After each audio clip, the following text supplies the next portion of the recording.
This is the Tuesday edition of Market View, brought to you by Eswatini TV. I am Nathalisa Tole. Welcome to the program.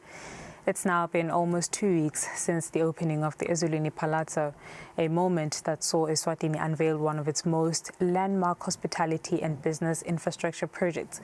The Palazzo has been presented as a symbol of economic aspiration and the country's desire to position itself as a serious player in regional business tourism. But now, put aside the ceremonial fanfare. What does the Eswatini municipality really make of this development? As the municipality at the center of this economic transformation, Eswatini now carries the responsibility to ensure that the Palazzo's presence translates into long-term, broad-based development for the town and its residents. We'll ask the CEO what this development could mean for the future of Eswatini as a commercial and investment hub. But first, our business news.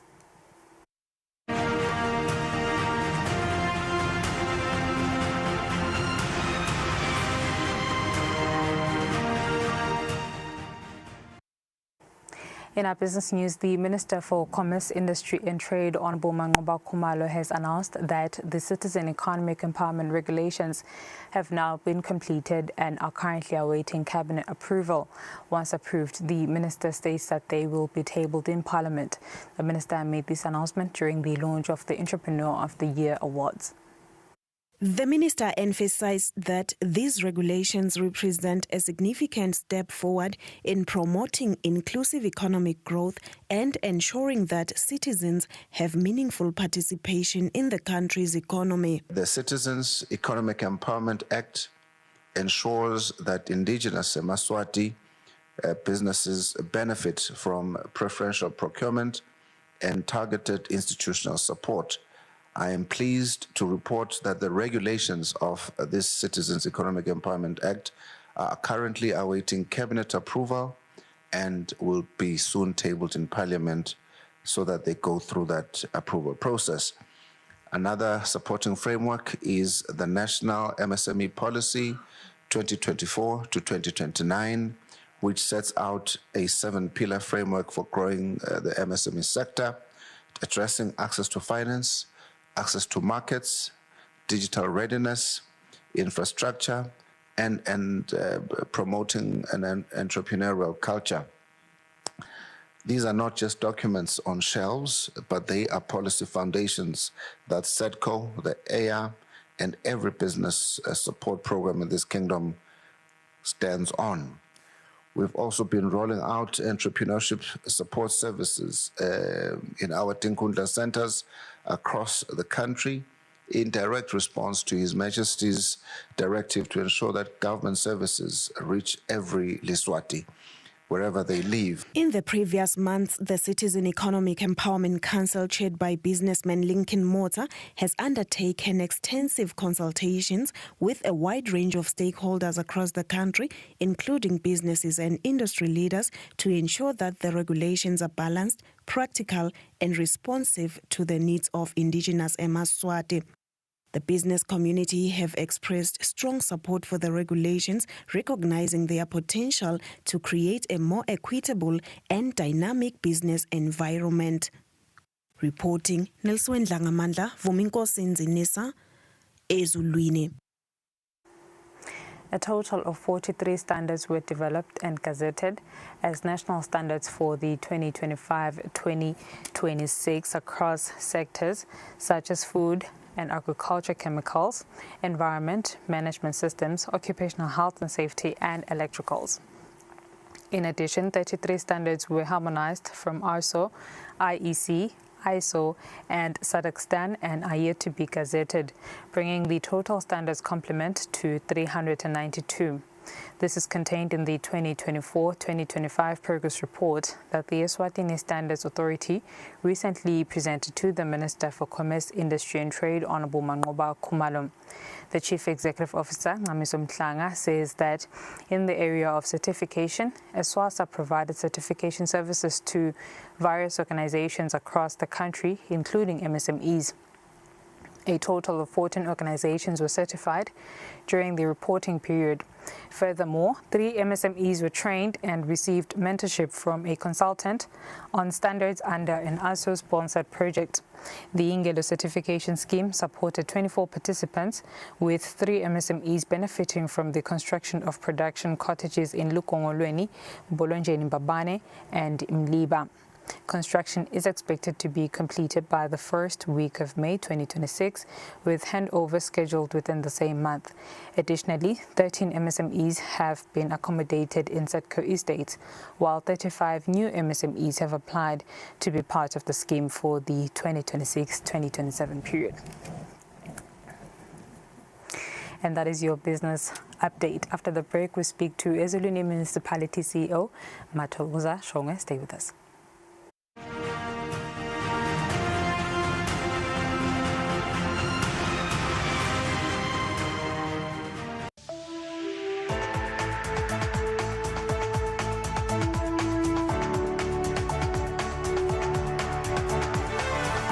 To all the viewers of Eswatini TV in the kingdom and beyond. Eswatini TV is regulated by the Eswatini Communications Commission through the Broadcasting Code and Broadcasting Guidelines. Under these instruments, the station commits to broadcasting information and news that have been fact-checked, programs and content in respectful language with no elements of hate speech, violence or sexual activity. If you hear any unsuitable content on this channel, you have a right to voice your complaints with the station management.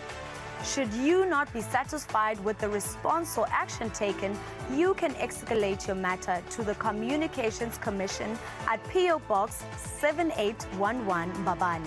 Call 2406 7000 or send an email to info@esccom.org.za. For more information, visit www.esccom.org.za.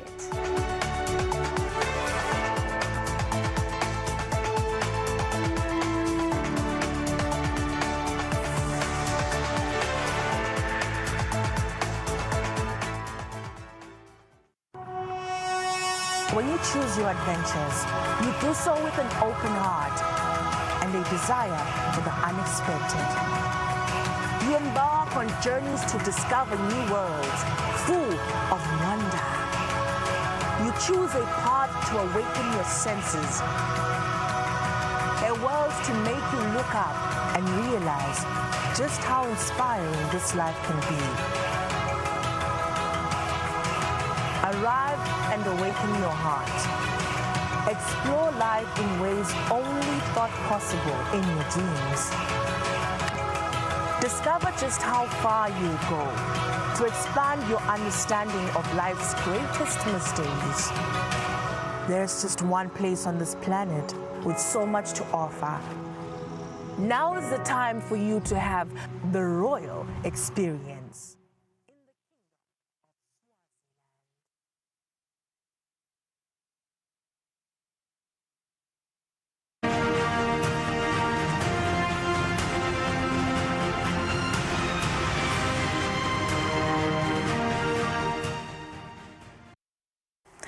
Welcome back. You're still watching Market View, and moving on with the program, His Majesty King Mswati III recently officially opened the Eswatini Palazzo, marking a significant milestone in the ongoing transformation of the Eswatini town into a modern hub of economic activity, investment and tourism growth. This state-of-the-art development stands as a powerful symbol of progress and renewed confidence in the local economy. Said to strengthen Eswatini's position as a prime destination for business, leisure and commercial expansion, which is why we're now joined by Eswatini Municipal Council Chief Executive Officer Mathokoza Shongwe to unpack the economic impact of this monumental structure and how it will benefit the local communities and businesses, particularly in terms of growth, opportunities and inclusive development. CEO, good afternoon. Thank you very much for your time. Care to rotate your device, please?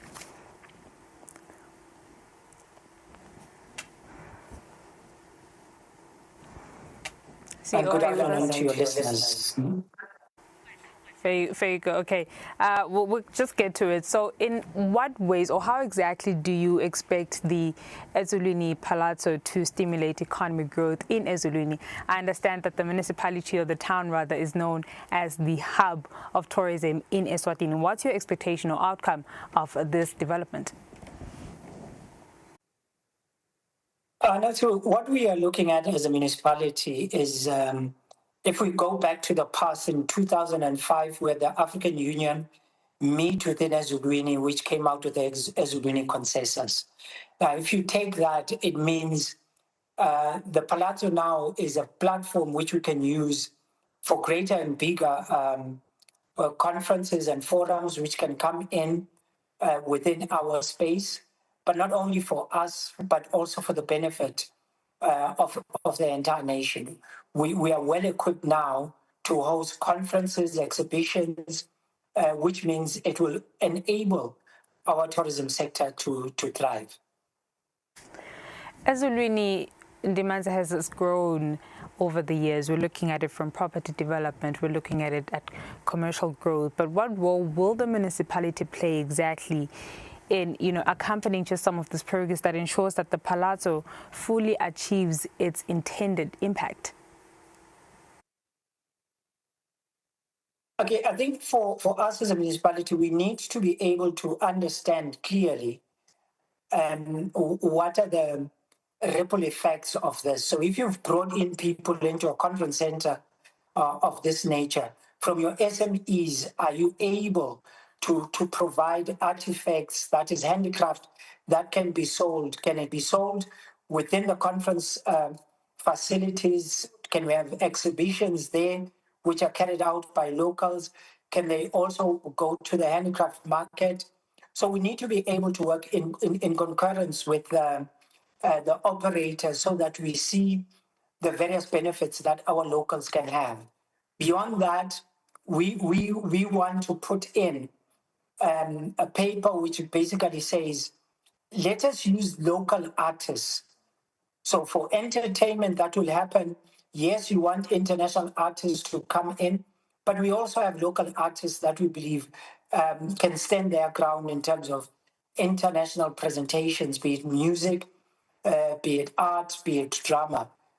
So we are looking at a grouping of things that can happen within this facility. Though the Palazzo has just been opened, I really do hope that it's not too soon to ask on your maximization strategy. What role or measures, rather, would you say are in place or already in mind to ensure ensure that the Palazzo really sustains its contribution to economic development in the long run? Okay, you're right to say there are still finer things that are being done within the facility.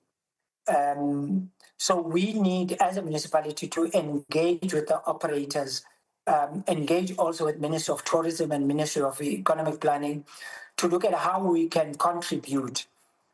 Within the course of this year, Eswatini Municipality will be developing a tourism strategy.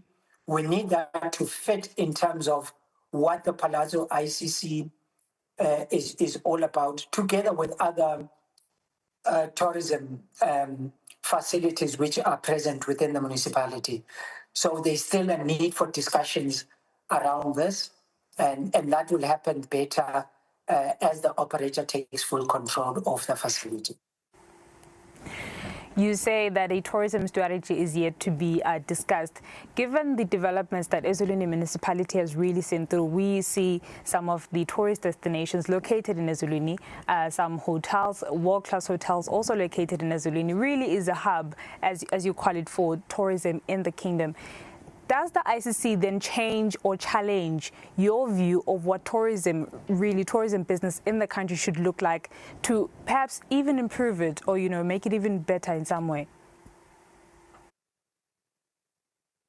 Definitely does challenge us.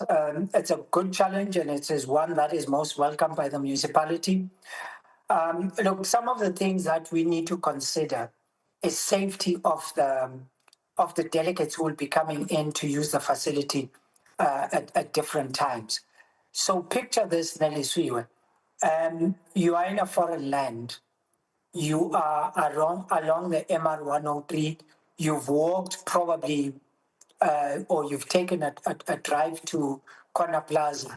How do you stay connected with your people? Because connectivity is important with respect to safety. So can we have engagements with ESICOM? Can we have engagements with MTN, Eswatini Mobile, EPTC, to ensure that our delegates have connectivity throughout their stay? Hotels, convention centers, by the very nature, they will provide connectivity. But once you're outside the facility, how do you stay connected for purposes of just your own safety? So there are those kind of challenges to ensure that people stay connected wherever they are within Eswatini, because they've come for a conference, they've come for an exhibition, they've come from a show which will be hosted within the facility. So it's those kind of challenges. How do we bring in SMEs within this space so that they can also benefit? How do we bring in local farmers who produce goods that can be used within the restaurant sector of the ICC? So it's all of those things coming together that we need to think about, and we need to see how they get to be supported and embraced by the operators, because unless we have those kind of conversations, it will be difficult for our local people to be able to benefit. Therefore, we've got to be intentional on how we look at the various sectors of society, economic society, that can benefit from the ICC being hosted, being set up within Eswatini. Fair enough. This is a world-class facility that requires the municipality to then rebrand its definition of tourism. Again, as a country, we do want to position ourselves as quite a competitor when you look at us in the region. What positive and social impact or changes or economic changes do you hope or anticipate that the Eswatini Palazzo will bring to the everyday lives of businesses in Eswatini? I'm not just talking about the big guys, but also let's consider the young person, let's consider the vendor on the street. What are some of the changes or opportunities that lie for them within? Well, as I said earlier, Nelisiwe, let's bring in our own artists. Let's bring in our creative artists, be they poets, be they singers, be they people who deal with sculptures. Let's bring them in so that they're part and parcel of the conferences. You can have exhibition sites there where they can show their produce. Equally, other sectors of the corporate world can also be hosted there during that time. What are we saying? We're basically saying that there's a great opportunity for revenue generation, which would be spill-offs from whatever conferences, from whatever exhibitions that are hosted within this particular facility. We saw recently there were cars from various manufacturers. Then it becomes an area which can be used. We can draw in manufacturers from South Africa, but over time we can lure them to also set up shop within the country. We've looked at healthcare products which are coming in from Swazi Secrets. Can they have a shop which operates full time within the convention center, particularly when it is opened and the hotel is also operational. So there's a lot of opportunities. We need to map it out properly. We need to speak to industry to see how we maximize what is available for us. I want to ask you this one, Shongo, with at least the MSME at the back of my head.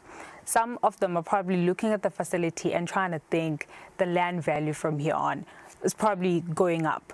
What will be the municipality's advocacy to ensure that MSMEs in Ezulwini are integrated into the Palazzo's value chain rather than just being sidelined by the prioritized or preferred bigger suppliers found in Ezulwini? Okay, that needs a relook at national policy around how procurement is done. Hence, I said earlier, we need to also engage with the operators. So how do they open up the economy for SMEs? Those discussions definitely need to happen. I think APA has shown us how to engage on the investor platform so that investors are able to take advantage of what we are able to do as a Maswati and not push back. So we need that whole discourse around the economic sector to say, how indeed do we deliberately ensure that people don't get pushed back, but they are actually fora and processes and procedures which are in place that will benefit them. Almost like taking up from the BEE program in South Africa. We need to have something like that that will benefit our people, particularly for a facility that is of international standard as the Ezulwini Palazzo. Fair enough, Mr. Strong. In the interest of time, we'll leave it here. Thank you very much for talking to us. That was Ezulwini Municipality CEO Mathokoza Strong, just weighing in or rather talking to us about the urban economic potential of the Ezulwini Palazzo that has just been recently officially opened in Ezulwini. The show continues after this. We'll speak to in-house economist Sanele Sibia. Stay with us.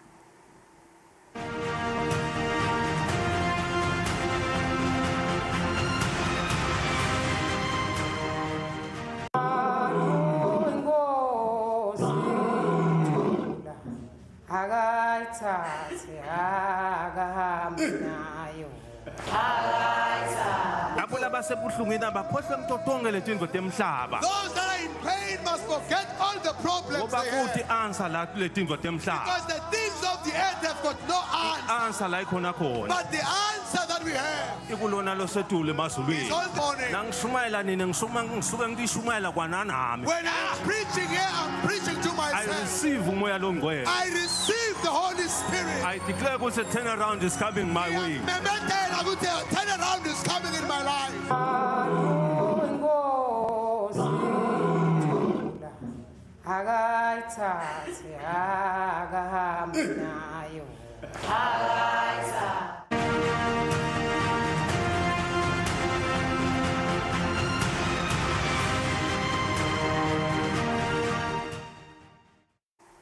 Welcome back, and for the last leg of the show, I'm joined by in-house economist Sanele Sibia just for the latest in markets. Mrs. Sibia, good afternoon. Thank you very much for your time. So, fresh attacks on energy infrastructure in the Gulf left oil remaining, or at least performing above $110 per barrel. How are markets now treating or reacting to the escalation?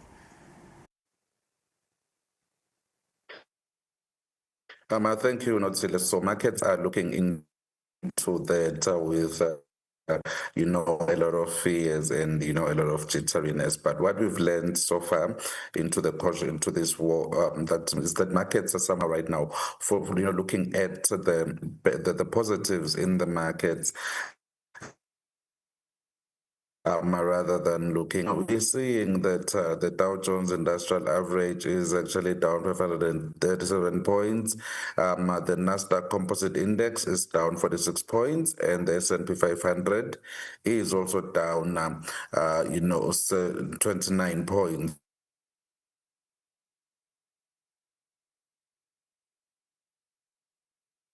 in today's trade. Now, that's largely driven by the fact that we are seeing also in Iran and Israel. And then when we move on to London, we're seeing that London there is losing 100 points in today's trade, because the lackluster performance of HSB, which is one of the biggest banks on the London Bourse there. And then in Germany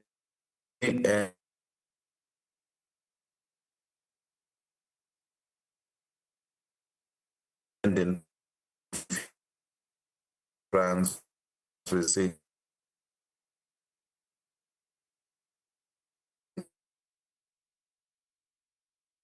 All right, we lost Mr. Sbia there. We're just going to have a quick run at the numbers on our screen.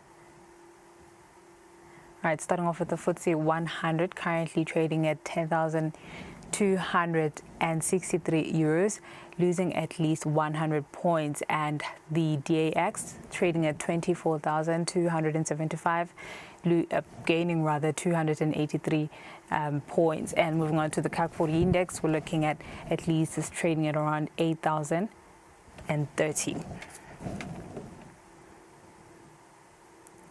And moving on to the Asian stock market, the Nikkei is trading at 59,349 Japanese yen, and the Hong Kong index rather is trading at 25,898. And moving on to the Shanghai Composite Index, we're looking at 4,085.08.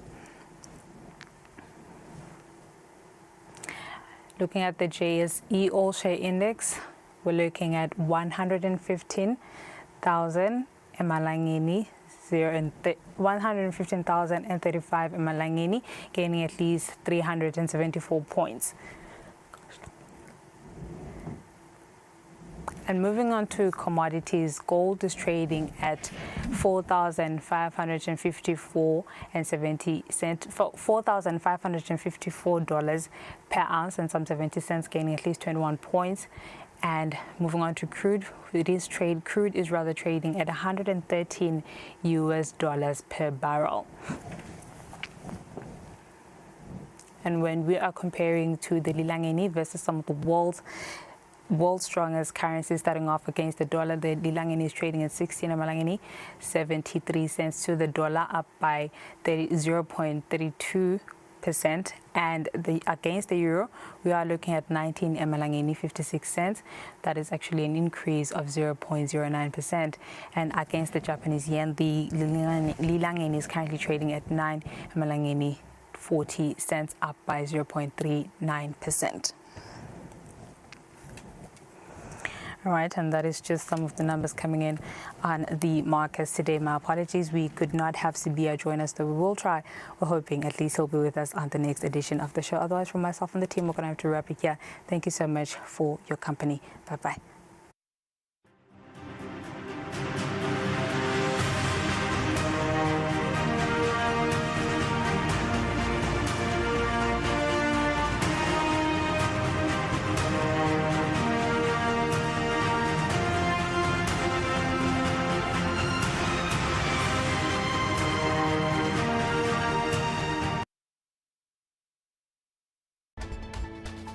Tonight, I'm joined by the man steering the country's fiscal policy, Minister for Finance, Neil Reckenbeck. MDs from parastatals. They're talking about salary review. Are you looking? And so we have decided as Cabinet to actually halt all the salary reviews that are being looked at within parastatals and to... Eswatini TV.